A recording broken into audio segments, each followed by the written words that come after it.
کہ جو خالص وہبی فضائل کے ساتھ تشریف فرما ہوتی ہیں، اور کچھ لوگ ایسے ہوتے ہیں جو محنت کر کے جد و جہد کر کے زہد و ورع تقوی اور پرہیزگاری کے سبب مقام حاصل کرتے ہیں، لیکن کچھ ایسے ہوتے ہیں جن کو رب چن لیتا ہے،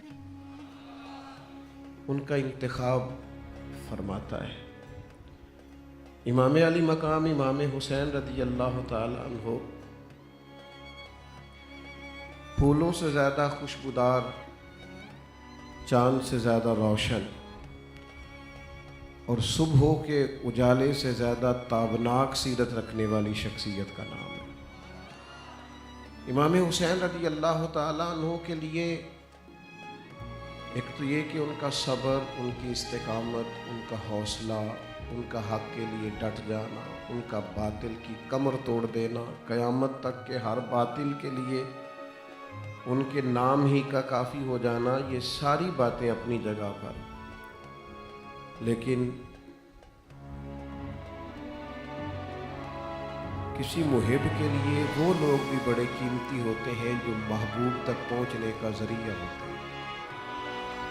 وہ رستے بھی بڑے پیارے لگتے ہیں جو محبوب کے گھر کو جاتے ہیں۔ ان گلیوں پر بھی مر مٹنے کو جی چاہتا ہے جن گلیوں سے محبوب کبھی گزرتے ہیں، آتے جاتے ہیں، رکتے ہیں، ٹھہرتے ہیں۔ امام علی مقام سیدنا امام حسین اور امام علی مقام سیدنا امام حسن رضی اللہ تعالی عنہ، یہ وہ دو عظیم ہستیاں ہیں جن کی خوشبو محبوب سونگا کرتے تھے۔ او میرے بھائی سن تو صحیح، ان گلیوں سے محبوب کے دروازہ نور سے جو گزر جائیں ان کی بڑی عظمت ہے، تو جن کو ہر وقت محبوب سینے سے لگائے رکھیں، جن کو کندھوں پر بٹھائے رکھیں، جن کے ناز محبوب اٹھائیں، اور حضور فرمائیں یہ میرے دو پھول ہیں، یہ میرے پھول ہیں دو۔ آپ حدیث کو سنتے ہوں گے، روایات کانوں سے گزرتی ہوں گی، لیکن ذرا دیکھیے تو صحیح، ہم اپنے بزرگوں سے جب کبھی سنتے تھے تو وہ کہتے تھے یہ جو نواسیاں نواسے ہوتے ہیں نا، یہ بیٹیوں سے بھی زیادہ پیارے لگنے لگ جاتے ہیں۔ یعنی ہمارے عرف میں اپنی بات کرتے ہیں، ہم اپنی بات کرتے ہیں، جب لوگوں کو کبھی تانا دینا ہوتا ہے نا تو وہ کہتے ہیں کہ اینو نا نانکیاں نے خراب کیتا ہے، یہ ساری چھٹیاں وہاں گزارتا ہے، یہ وہیں چلا جاتا ہے، وہیں رہتا ہے، وہاں چونکہ لاڈ دیکھے جاتے ہیں، وہاں چونکہ پیار کیا جاتا ہے، وہاں چونکہ نانا ابو نانی اماں ہر وقت، وہ مجھے اندازہ ہو رہا ہے کہ آپ وہاں پہنچ گئے جہاں میں پہنچا ہوا ہوں۔ یعنی ننہال کا علاقہ ویسے ہی اچھا لگتا تھا، یعنی آنکھیں بھی باندھ دی جائیں تو بندہ وہاں پہنچ جاتا تھا جہاں نانی اماں رہتی ہیں۔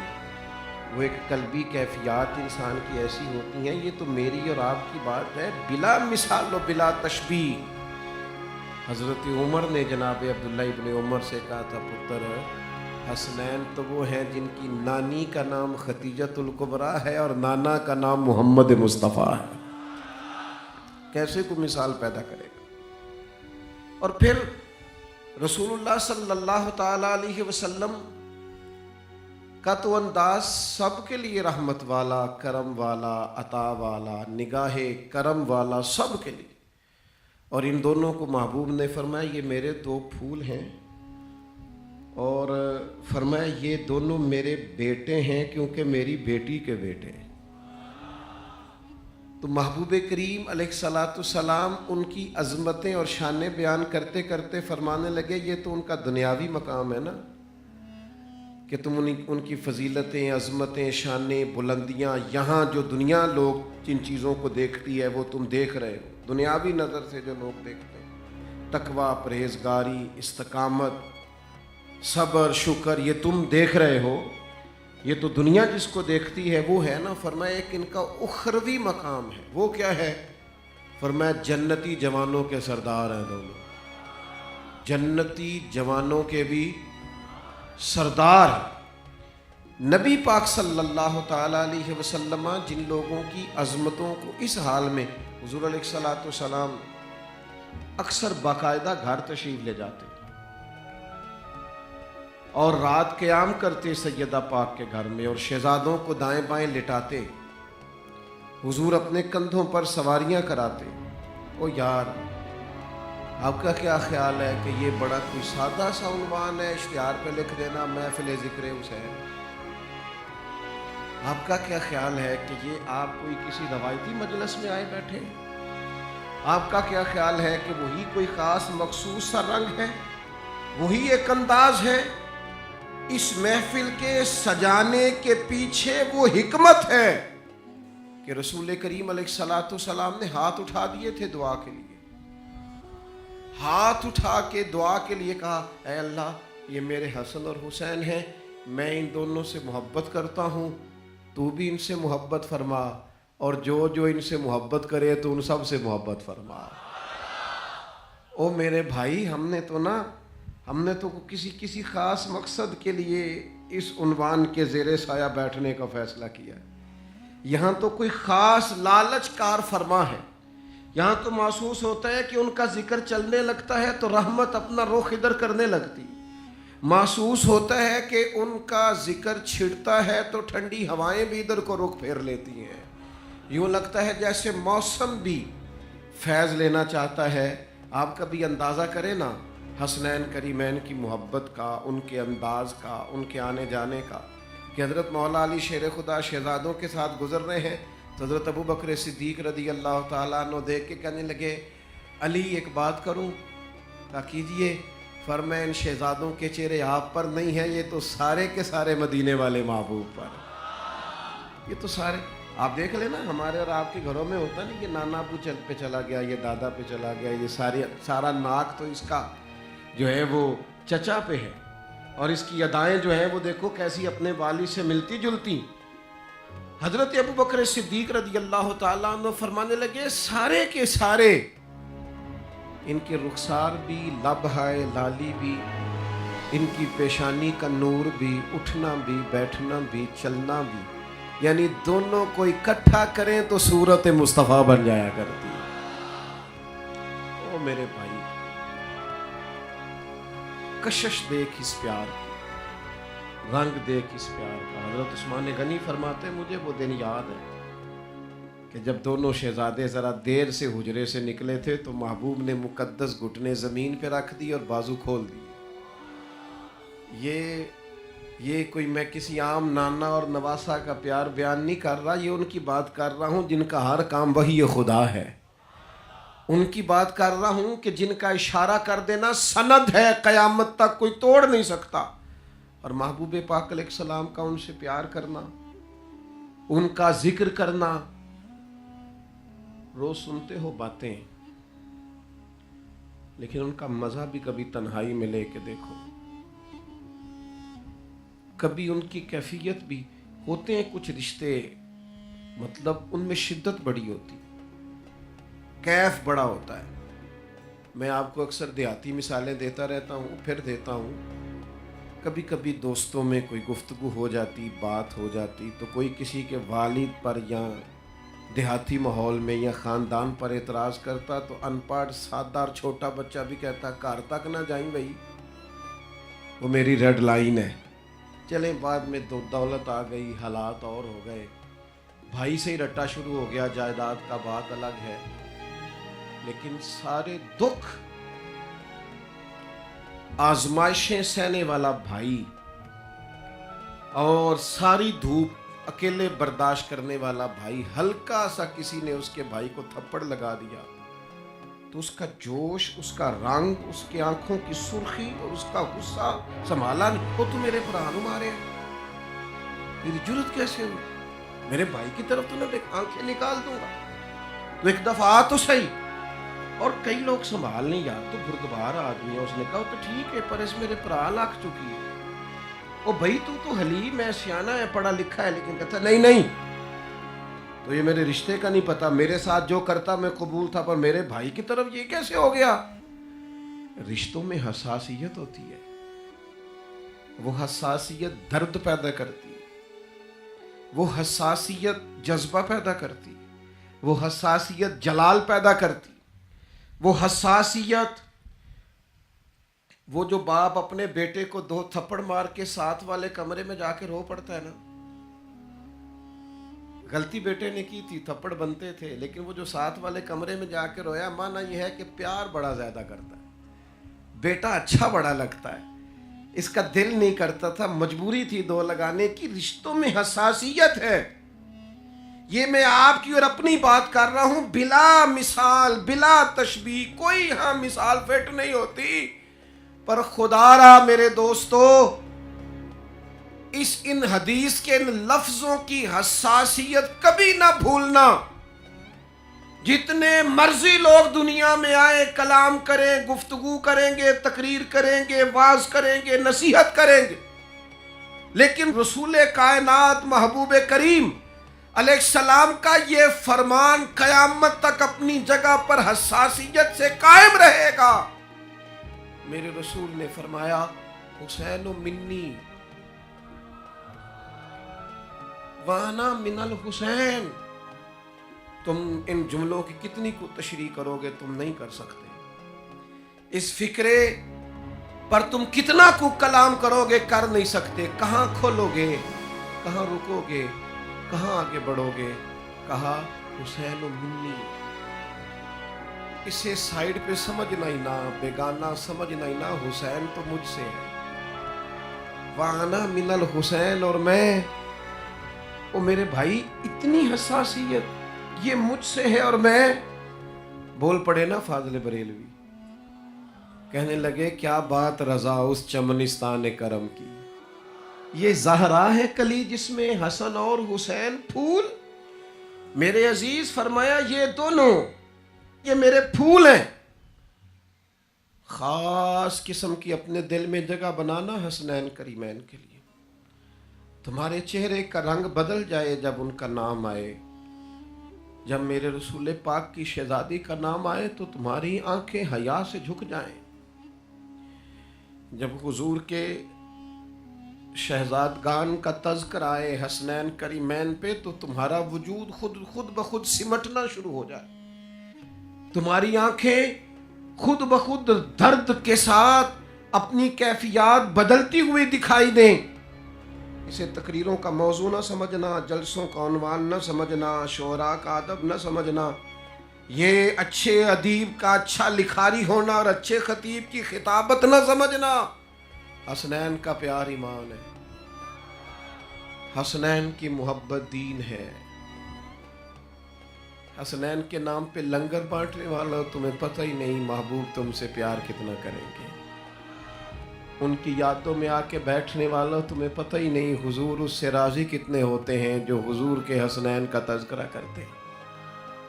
ہم اپنے اسلاف کو جب دیکھتے ہیں، اپنے اکابرین کو جب دیکھتے ہیں تو وارفتگی والا پیار، یعنی ان کی قلبی کیفیات جڑی ہوئی ان حضرات کے ساتھ، تو محفل ذکر حسین کا جو سب سے اہم عنوان ہے وہ یہ ہے کہ ہم نے کوئی خاص قسم کی اپنے دلوں میں گنجائش دینی ہے رسول پاک کی اولاد۔ اور ایک اور بات بھی اس تذکرے میں عرض کر دوں، ہمیں حضور کی اولاد کا جتنا بھی احترام سکھایا ہے نا، محبوب کے صحابہ نے سکھایا ہے، آیا وہاں سے ہے۔ امیر المومنین فی الحدیث حضرت ابو ہریرہ، امام حسین کے پیروں میں مٹی لگ گئی تو حضرت ابو ہریرہ نے پگڑی کھول کے پیر صاف کرنے شروع کر دی۔ انہوں نے کہا کہ آپ بزرگ ہیں اور میں نوجوان ہوں اور آپ حضور کے صحابی ہیں، تو یہ کیا منظر ہے؟ فرمایا نہیں، آپ میرے آقا کے نواسے، اصلہ نال جنیکی کریے او نسلاں تاک نہیں بھول دے۔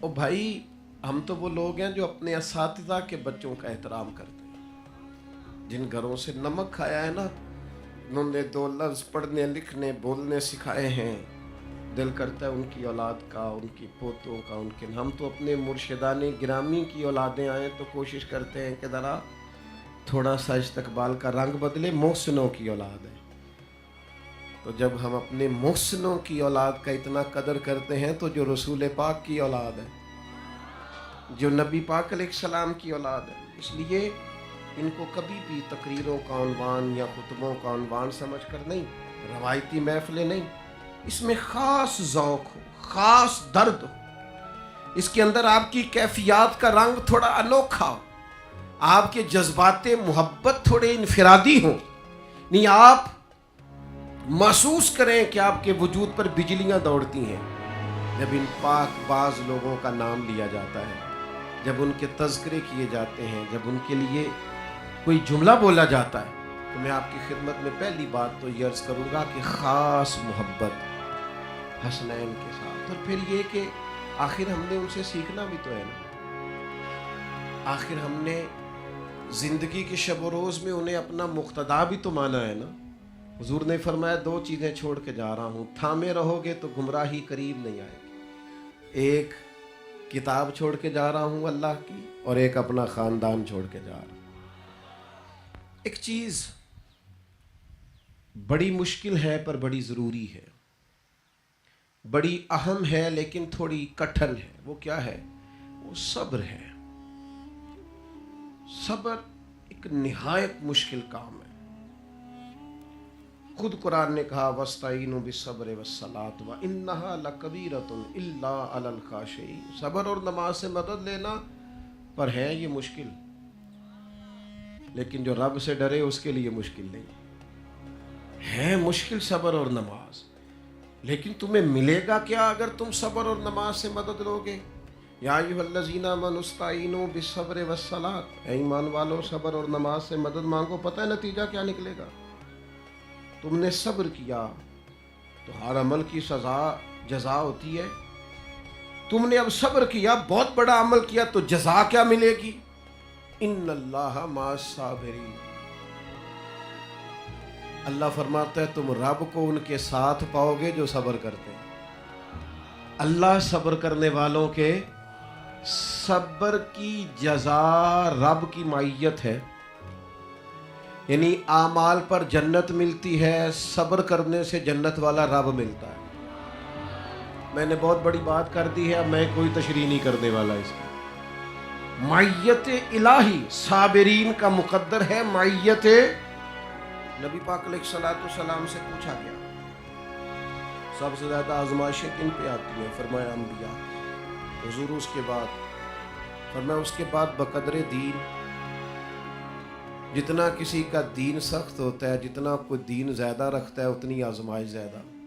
حضور علیہ الصلوۃ والسلام نے فرمایا جیسے جیسے کسی شخص کا مرتبہ دین میں، جیسے جیسے کسی کا مقام دین میں، ویسے ویسے اس کی آزمائشیں آ جاتی ہیں، انسان پر آ جاتی ہیں۔ اب سمجھنے کی بات یہ ہے کہ یہ آزمائش کیا ہے؟ حضرت مولا علی شیر خدا رضی اللہ تعالیٰ عنہ فرماتے ہیں یہ جو صبر ہے نا، یہ ایسی سواری ہے جس سواری کو کبھی ٹھوکر نہیں لگتی۔ اس سواری پہ جو لوگ سوار ہو جاتے ہیں ٹھوکر نہیں لگتی، مطلب کیا ہے کہ یہ لوگ سیدھے صراط مستقیم پہ سفر کرتے کرتے اپنے رب کی بارگاہ میں حاضر ہو جاتے ہیں۔ صبر ایک نعمت ہے، صبر ایک دولت ہے، صبر استقامت ہے، صبر خوش تدبیری ہے، صبر اللہ اور اس کے رسول کا مطالبہ ہے۔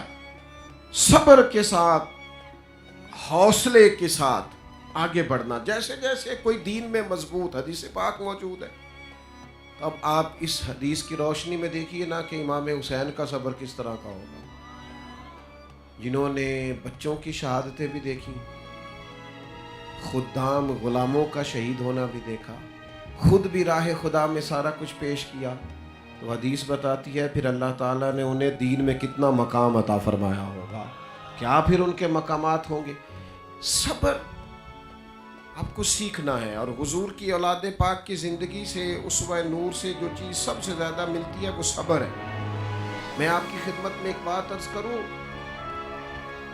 آزمائشیں جتنی زیادہ سخت آتی جاتی ہیں انسان کو اتنا زیادہ مضبوط کرتی جاتی ہیں۔ میرے والد صاحب ایک مثال دیا کرتے تھے، کہتے تھے کسی نے نا پتھر سے پوچھا کہ تو گول کیوں ہے؟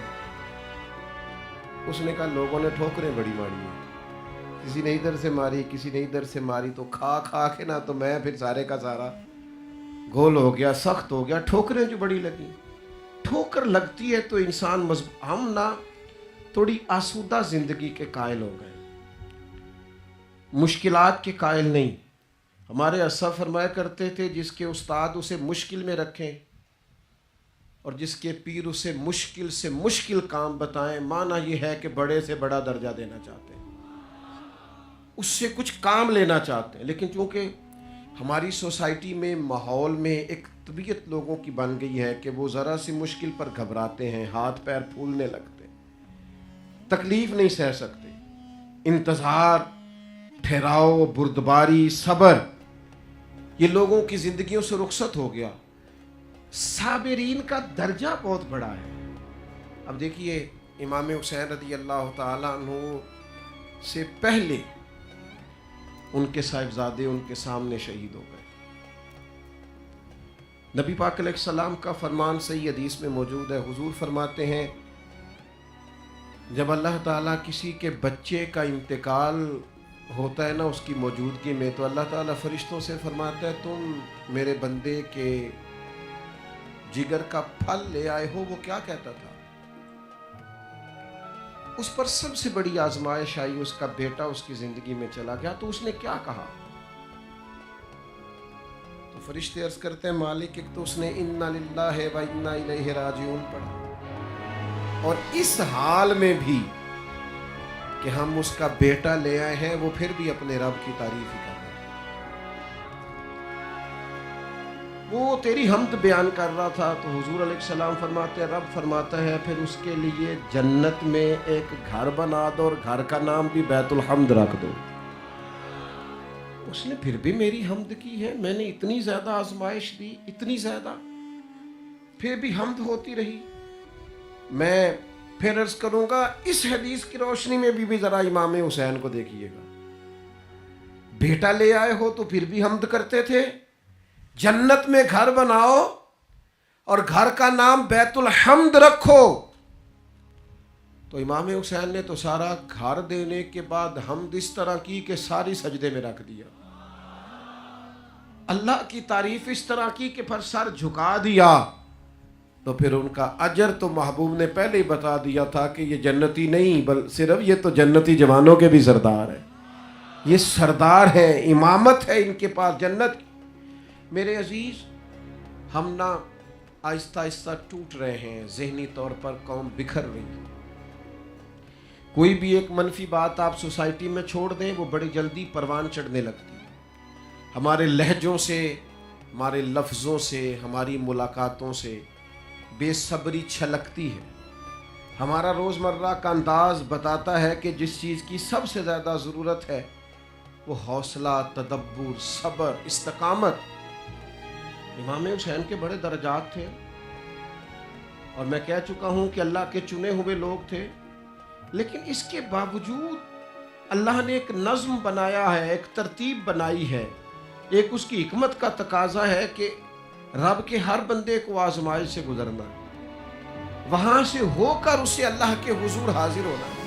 لیکن عجیب لوگ ہیں نا, سارے ہی درجہ چاہتے ہیں, ہر بندہ عزت چاہتا ہے, ہر شخص بلندی چاہتا ہے, ہر شخص مرتبہ چاہتا ہے, اور امتحان دینے کو تیار. حالانکہ نامی کوئی بغیر مشقت نہیں ہوا, 100 بار جب عقیق کٹا تب جا کر نگی ہوا. یہ جو بغیر محنت کے آگے جانے والے ہیں نا, یہ ناراض نہ ہو جائیں, یہ خوابوں کی دنیا کے بادشاہ ہیں. خواب دیکھنے پہ کوئی پابندی نہیں, صبح و شام دیکھیں, لیکن یہ صرف خواب ہی رہے گا کہ آپ محنت کوئی بھی نہ کریں. اور درجہ میں اللہ کے فضل پر معاذ اللہ کوئی کلام نہیں کر رہا, وہ چاہے جس کو چاہے جب چاہے عطا کرے, لیکن میں اس کا قانون کرم بیان کر رہا ہوں کہ اگر آپ کو سونا بھی اپنی مرضی سے ہے, اٹھنا بھی اپنی مرضی سے ہے, کھانا بھی اپنی مرضی سے ہے, آپ کو ملاقاتیں من چاہیے, زندگی من چاہیے, اور درجات بھی آپ کو چاہیے, تو میرے بھائی سونے والے کبھی منزلوں تک نہیں پہنچا کرتے. منزلوں پہ تو وہ پہنچتے ہیں جو صبح سویرے اٹھ کے سفر شروع کرتے ہیں. منزلوں پہ تو وہ پہنچتے ہیں جن کو یہ خیال ہوتا ہے کہ رستے میں پہاڑ آیا تو پھر بھی میں نے گزرنا ہے, دشوار گزار گھاٹی آئی تو پھر بھی میں نے گزرنا ہے. جن کا خیال ہوتا ہے کہ اگر موسم صحیح ہوا جو خراب ہوا مجھے بہرحال اپنا سفر طے کرنا ہے. اپنی زندگی میں امام حسین رضی اللہ تعالیٰ عنہ سے یہ سیکھ لو اچھے طریقے سے کہ آپ کے اندر کمال کا صبر ہونا چاہیے, کمال کا. محبتیں بھی امام حسین سے کرنا اور ذرا سی گرمی پہ چیخ اٹھنا. تو کئی دفعہ نا جی کچھ لوگوں پر بڑا احساس ہوتا ہے کہ یار تو حسینی ہونے کا دعوے دار ہے اور ناراض تو 1 منٹ سے پہلے ہو جاتا ہے, برداشت تجھ سے تھوڑی سی بھی نہیں ہوتی اور دعوے تیرے بہت بڑے بڑے. وَلَنَبْلُوَنَّكُمْ بِشَيْءٍ مِّنَ الْخَوْفِ وَالْجُوعِ وَنَقْصٍ مِّنَ الْأَمْوَالِ وَالْأَنفُسِ وَالثَّمَرَاتِ. رب کہتا ہے میں تو تمہیں آزماؤں گا, بھوک سے بھی, پیاس سے بھی, جانوں اور مالوں پھلوں کی کمی سے تمہیں آزماؤں گا. ہاں اگر تم پورے اترے آزمائش, یہ خوشخبریاں لینے کے